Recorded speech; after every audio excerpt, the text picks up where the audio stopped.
All right, so there's this YouTube video that keeps popping up in my recommended feed. It's got a crazy title called Sean Wotherspoon, the biggest fraud in sneaker history. Now, initially, I didn't pay this video any attention. It didn't have many views, but then earlier today, I noticed that this video is almost like just under 100K views. So decided to check it out, watch the whole thing through, and I want to give my thoughts on the topic. So you're watching John Alexander TV.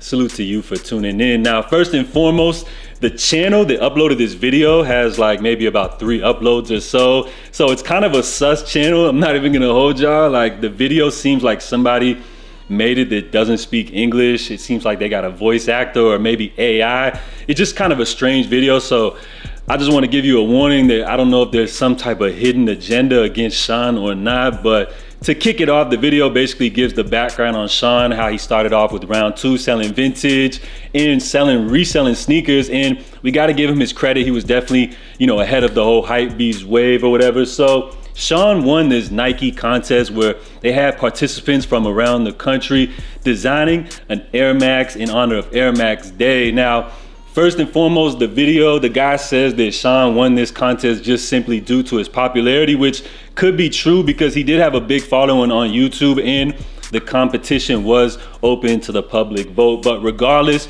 once the Sean Wotherspoon Air Max 197 released in 2018, that sneaker was regarded as one of the best shoes of the year. A lot of people called it sneaker of the year. This was an undeniable hit. You guys know the story. Resale value on those shoes were crazy, and with this release, it really solidified Sean. He already had a huge following in the YouTube space, but now working with Nike really put him on the map and was a staple in the sneaker community. Now, in the video, they show a clip of Sean from some old podcast interview where he clearly says F Adidas. He has no nostalgia, no history for the brand, and basically that Nike could do no wrong. They can literally ish in his mouth and he will still continue to rock their sneakers.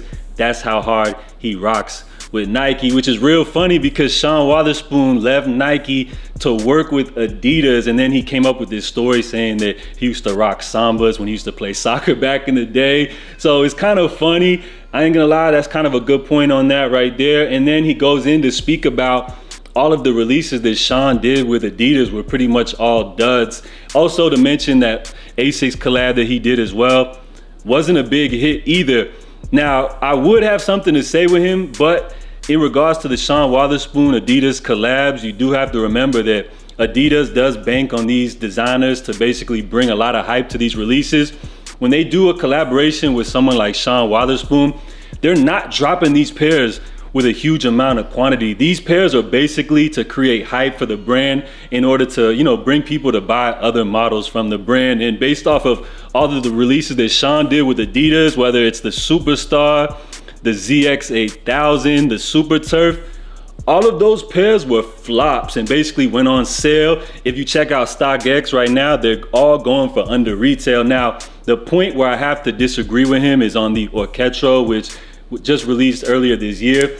I feel like those joints were a hit regardless of what people say, and if you look at the resale value, them joints are going for like double on the market, and I feel like they look good, and I think it was the best release that he's had since the Air Max 197. So to sum it all up, he's basically saying that Sean Wotherspoon is a one-hit wonder. The only hot release that he had was the Air Max 197 with Nike, and pretty much everything that he's put out with Adidas has been a dud so far.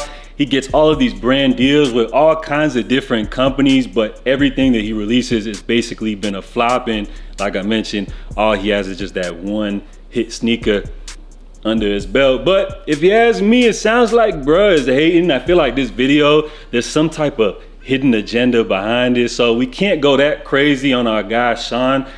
Calling somebody the biggest fraud in sneakers is a crazy allegation, like I mentioned.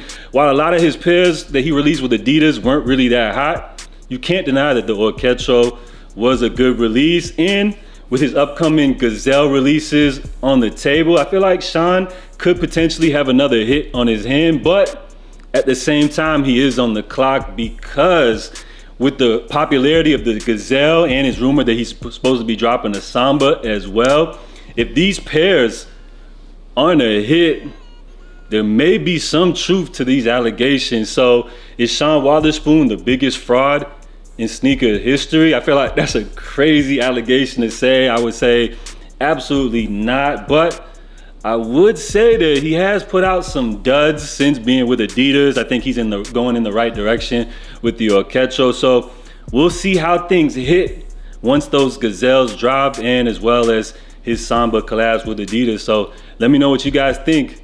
Is Sean Wotherspoon the biggest fraud in sneaker history? Or are we calling cap on this one? Drop your feedback down below.